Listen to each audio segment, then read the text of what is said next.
We now come to the Leader of the SNP, Ian Blackford.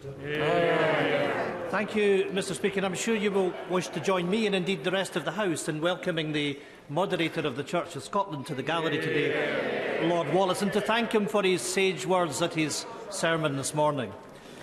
Mr Speaker, the past few weeks have shown this Tory government at its very worst. A Tory sleaze and corruption scandal on a scale not seen since the 1990s.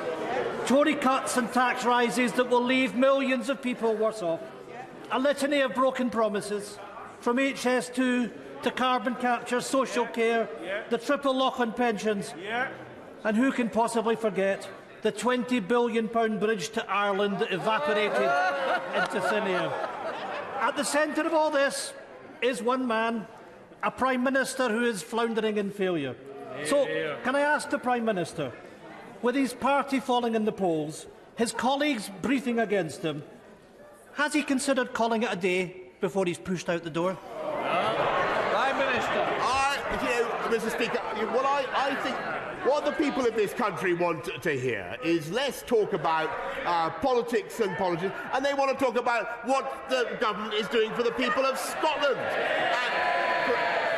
And what the Scottish Government is doing for the people of Scotland, which isn't enough, Mr Speaker. But what we will do, he talks about infrastructure investment, and I can tell him that if he will wait till I think till Friday or later this week, he's going to hear about what we're going to do with the Union Connectivity Review to ensure that the people of Scotland are served with the connections that they need, and which the Scottish Nationalist Party has totally failed to put in. Ian Blackford.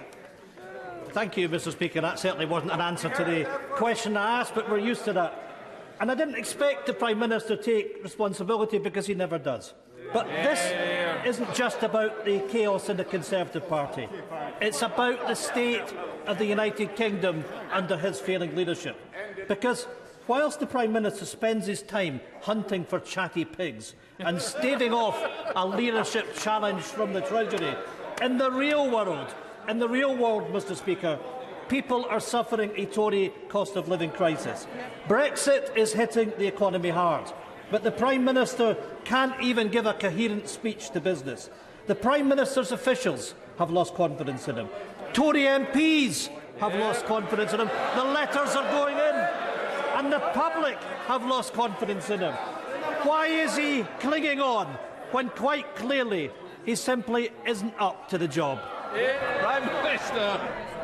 Mr Speaker, I might ask the right honourable gentleman what on earth he thinks he is doing, talking about party political issues when what the people of Scotland want to hear is what on earth the Scottish National Government is doing. They're falling in the polls, Mr Speaker.